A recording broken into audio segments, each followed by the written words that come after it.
Football is a sport with many stories. Some are the marvelous achievements of teams and players. Some are spectacular performances from players, but some are stories which footballers wouldn't want the public to know. So, what are the worst things footballers could have done?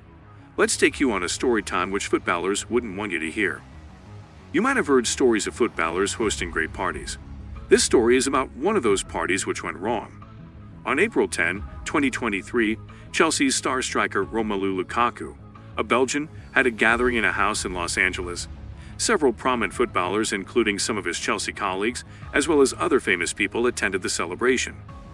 The lavish Beverly Hills property where the party was held reportedly costs $15 million. A spacious outdoor pool, a home cinema, a fitness center, and breathtaking views of the Los Angeles skyline are all included in the property. In order to celebrate his recent triumphs, Lukaku reportedly booked the property for the weekend and invited a number of his friends. Several Chelsea players, including Mason Mount, Callum Hudson-Odoi, and Reece James, attended the event. At the event, other football players were also cited, including Frank Kessie of AC Milan and Bukayo Saka of Arsenal. Aside from football players, other famous people attended the event, including socialite Paris Hilton, British singer Dua Lipa, and American rapper Lil Nas X. The celebration began in the late afternoon and lasted until the wee hours of the morning. Open bar service and a deluxe buffet with a variety of meat, seafood, and vegetarian options were provided for guests. A variety of treats were also available, including a tall chocolate fountain and cupcakes and pastries. The celebrations had to come to a halt when the police, responding to noise complaints from nearby residents, arrived at the residence. The cops detained Lukaku, as well as a few of his visitors, as the authorities allegedly discovered signs of cocaine and other drugs being used at the party. It's more embarrassing when you know that this was not the first time Lukaku had been arrested for hosting a party. He had been arrested in 2017 with his friend and teammate Paul Pogba for causing noise pollution multiple times even after warning. Do you think the police should have taken a serious action against someone who made the same mistake twice? Let us know your thoughts in the comments. Next is a cute story about the player who we all love. I'm sure you have heard about how Kevin De Bruyne tears defenses apart with his passes. He is regarded as one of the best midfielders which football has ever witnessed. But did you know in the early days, Kevin was super shy around girls? Are you wondering how he landed his wife, Messi Lacroix, who is a model? This story is about how Kevin De Bruyne received the best assist of his life from his friend. The midfield master, one of the greatest in his position, was then at Werder Bremen on loan following a dismal stint at Chelsea. As he tweeted about a game he had just played, he acknowledged that he was still a relative unknown. The moment Messi Lacroix liked his tweet, he and his buddies noticed it. While Kevin did not do anything about it, his friends jumped into what they saw as an opportunity for Kevin to text Michelle. Being the shy person that he is, Kevin clearly declined to text her. Nevertheless, one of his friends grabbed his phone and texted Michelle. As they say, the rest is history. Kevin said in an interview, "Thankfully, he sent the message for me, and she responded. We got to know each other over text for a few months. It's a lot easier for me once I get to know someone, so after that it was good." The Belgian texted the gorgeous model and became close with her, walking down the aisle 3 years later. Since then, the couple was blessed with 3 kids: Milan, Rome, and Surrey. The next story about Chris Nichols is absolutely hilarious. Normally a player who scores 4 goals in a single game would be overjoyed with his accomplishments. On March 20, 1976, Chris Nichols, a defender for Aston Villa, scored 4 goals. However, the game ended in a 2-2 draw because of his 2 own goals for Leicester City. The opening goal was scored in the 60th minute of play by Nichols, who connected with a cross from the right flank and headed the ball forcefully into the goal. His squad received a much-needed boost from this, which helped them come out on top.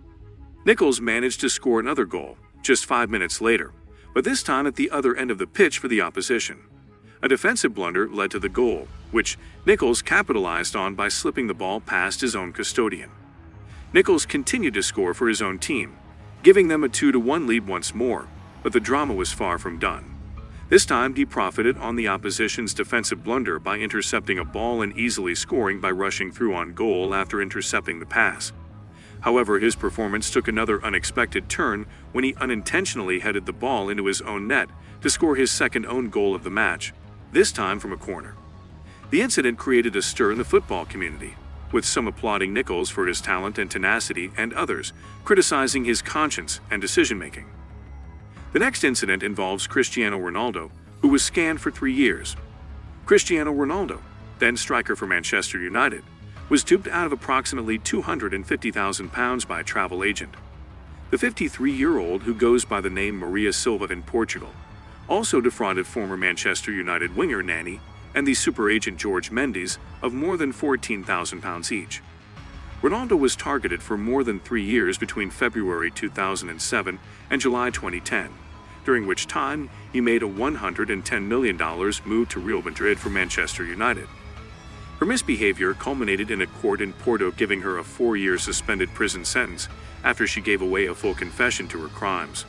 In order to avoid going to jail, Silva agreed to return the money to the victims of her swindle. According to reports, she committed the scam by convincing customers to transfer money for vacation she had scheduled for them to her personal account, rather than the company account of the travel firm she was employed by. In order to fill the hole in her company's finances, she later charged such travels to the accounts of victims like Cristiano Ronaldo, who had provided her with a virtual credit card and PIN code. In the accounts of the firm, CR7, family and friends made countless trips to Bissau, Milan, Lyon, Sao Paulo, Paris, Brussels, Barcelona, Belgrade, and Sao Tome, among many other destinations. The trips were generally paid through a virtual terminal the travel agent had access to because of her job specifications. Although Ronaldo's financial disaster would be extremely harmful to the finances of any other person, the amount he lost was less than a week's worth of pay for the Portuguese star. Do you believe in curses? I'm sure you might see this next incident as mind-boggling. This curse was known as the Aaron Ramsey curse. A superstitious notion known as the Aaron Ramsey curse first appeared in the football world in 2010 as a result of a string of high-profile injuries sustained by players who had previously scored goals in games where Ramsey was also on the field.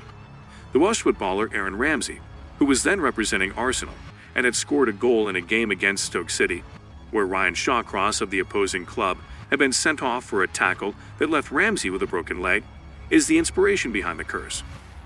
Several other footballers who had scored goals in games involving Ramsey were later hurt or saw a drop in performance as a result of this occurrence. The rumor of the curse swiftly spread, with many fans and commentators attributing the injuries to a magical force or coincidence, rather than to the usual dangers of playing football. The most well-known instance of the curse happened in 2014 when a number of well-known athletes, including Theo Walcott, Alex Oxlade-Chamberlain, and Mesut Ozil, all sustained injuries soon after scoring goals in games involving Ramsey. The media covered these wounds extensively, and many people blamed the curse for them. Yet, the Aaron Ramsey curse has never been supported by scientific research. Although it is true that many players are hurt throughout the course of their careers, the notion that these injuries are somehow related to the presence of another player on the pitch is not supported by any logical or rational justification. The theory has also been refuted by a number of individuals, including Ramsey himself, who has had a great career despite sustaining a catastrophic injury early on. Furthermore, previous players who have scored goals in games where Ramsey has appeared have gone on to have successful, lengthy careers. But do you think that something else is cooking here? So, which was your favorite story? Let us know in the comments, and don't forget to like and